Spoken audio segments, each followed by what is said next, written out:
I sat in my corner office, the city skyline stretching endlessly through floor-to-ceiling windows. The hum of traffic below was almost soothing, though my thoughts were anything but.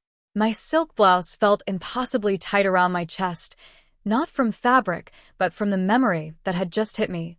A message from my brother, Ethan. He wanted to catch up, and that casual phrasing made my stomach twist. The ping of my phone vibrated against my desk. I stared at it, hesitating. Every instinct told me to ignore it, but curiosity, and something deeper, something unresolved, pushed me to open it. His words were simple, almost innocent. "Can we talk? It's about Dad." I closed my eyes and felt the familiar ache. Memories of my father's voice, louder than it should have been, colder than necessary, rushed in. "Walk it off. Stop being a baby." The echo of him yelling as I lay motionless on the ground came back, sharper than the winter air on that day years ago. I adjusted my chair, smoothing my skirt, and looked at the framed photo on my desk. Me, 10 years old, holding a small, tattered notebook Grandma Louise had given me, the one she'd said could be my map to anywhere I wanted to go. I never forgot her words. "They can't tell you who you are. Only you can." I took a deep breath, letting the office air fill my lungs. Part of me wanted to stay distant, untouchable. Part of me wanted to face the past, finally. I was 12 when the world had first shown me how small I felt in my own home. My father, Richard, had stormed into the room, his face red, eyes blazing, and my brother Ethan standing silently in the corner, too young, or maybe too scared, to intervene. "Walk it off. Stop being a baby," he yelled, his voice slicing through the air like a whip. I had fallen during soccer practice, a scraped knee, a bruised ego, and apparently, that was enough to earn his wrath. My hands trembled as I tried to brush the dirt from my clothes, but the sting in my knee mirrored the sting in my heart. Ethan watched, shifting uncomfortably, muttering something I didn't catch. I wanted him to speak up, to defend me, but he didn't. I felt the weight of silence crush me. That night, I lay in bed, the thin quilt pulled tight around my small frame, listening to my father's heavy footsteps fade down the hall. My tears soaked into the pillowcase, but I swallowed the sobs. I didn't want him to know that I could feel fear. It was Grandma Louise who noticed, as always. She came into my room quietly, sat beside me, and placed a worn hand on my shoulder.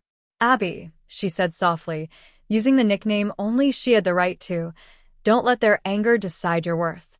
You have to choose how you rise. Always." She handed me a small leather-bound notebook, edges frayed from years of use. "Write, draw, plan. One day, this will be your map." Her eyes met mine with a calm fierceness I would never forget.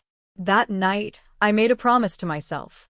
I would stand, not because anyone else expected me to, but because I could.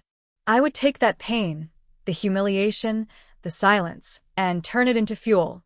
I tucked the notebook under my pillow, a secret talisman that whispered hope into the darkness.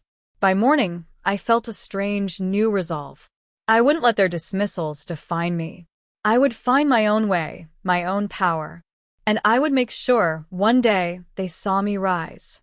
The first day I stepped into Clara Thompson's office, I was trembling, not from fear of failure, but from excitement.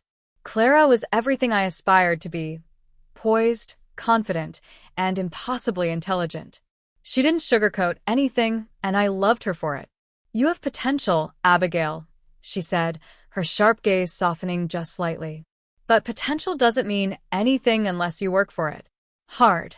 I worked nights that stretched into mornings, pouring every ounce of myself into learning, networking, proving that I could thrive.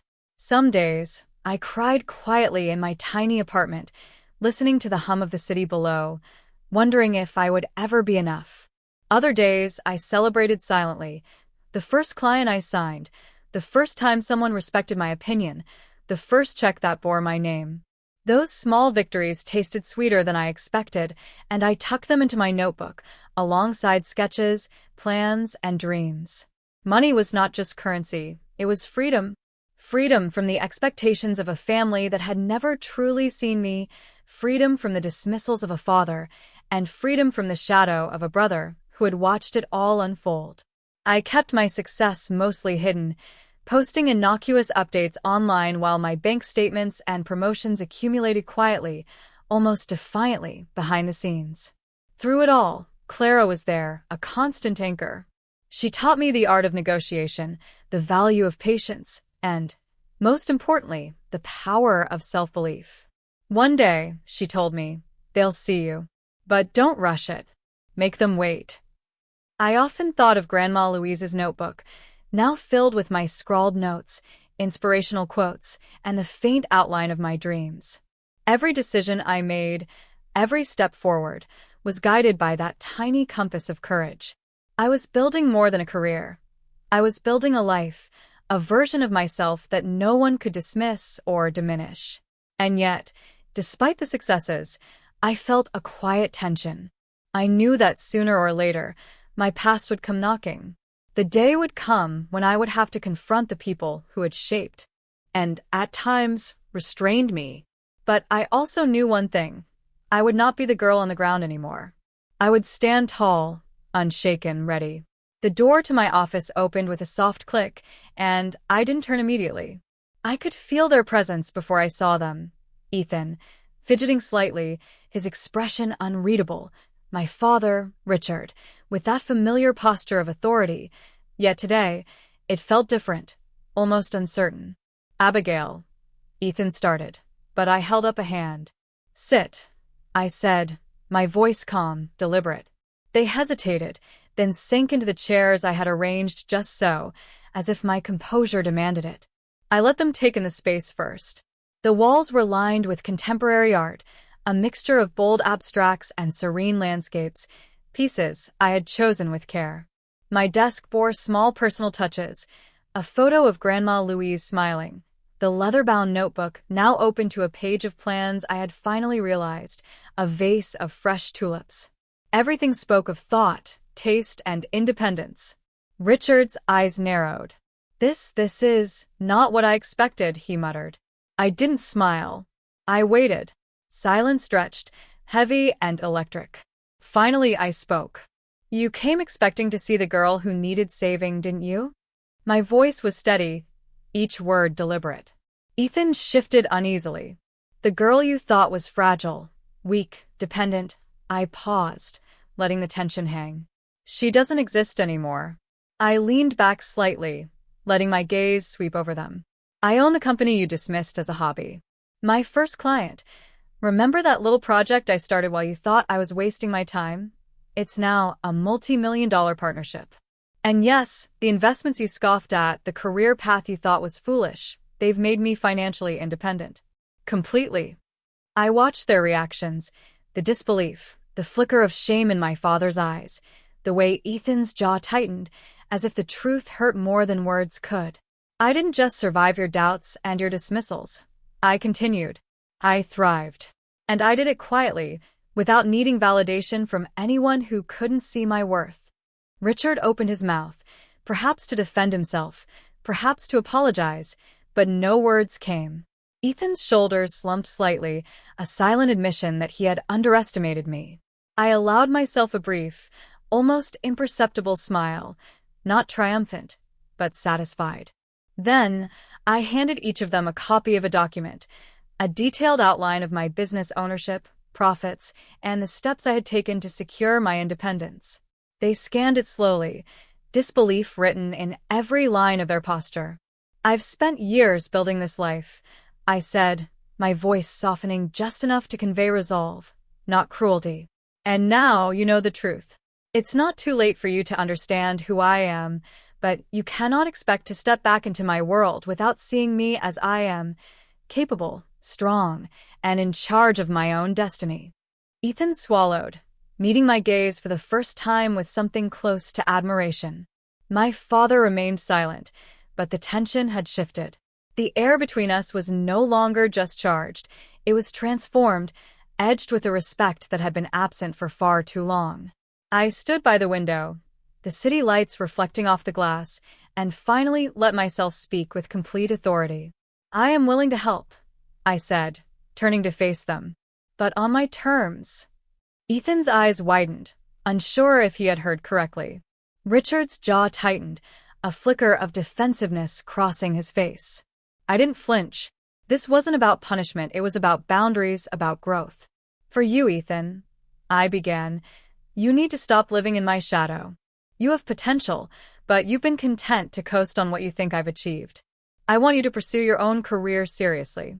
No shortcuts, no relying on luck. You must take responsibility for your own life."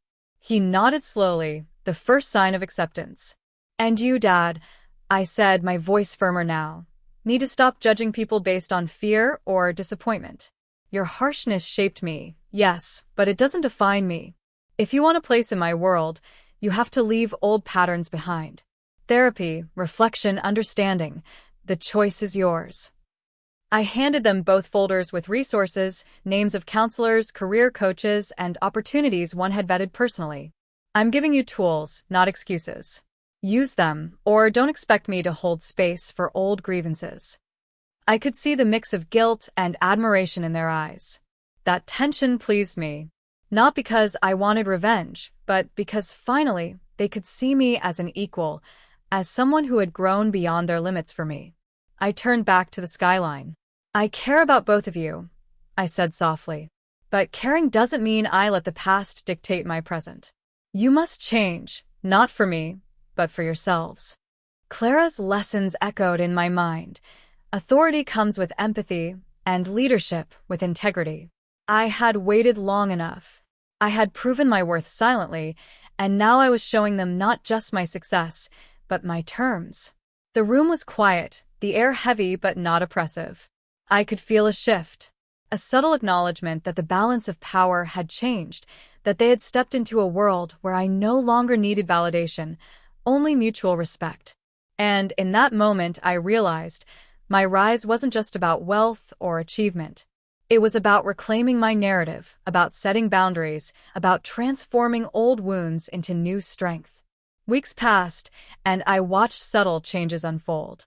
Ethan started taking his career seriously, attending workshops, sending me updates on projects he was proud of. He still faltered at times, but the determination in his eyes made me smile quietly. This was his own path, not a shadow of mine. My father, too, shifted. He called less to criticize and more to ask advice, slowly learning to temper his tone with patience. It wasn't perfect. Old habits die slowly. But for the first time, I felt a connection to him that didn't carry fear or resentment, only cautious respect. I returned often to my desk, the leather-bound notebook still open, now a record not of dreams alone, but of victories, small and large, emotional and financial. Grandma Louise's words echoed in my heart. "They can't tell you who you are. Only you can." I traced her handwriting on the first page, a reminder of where courage had started. One quiet morning, I sipped coffee by the window, watching the city come alive. The hum of traffic felt comforting, no longer oppressive. I realized the journey wasn't just about confronting the past or proving my worth. It was about embracing it fully, owning my story, and offering guidance without sacrificing myself. And in that clarity, I finally understood.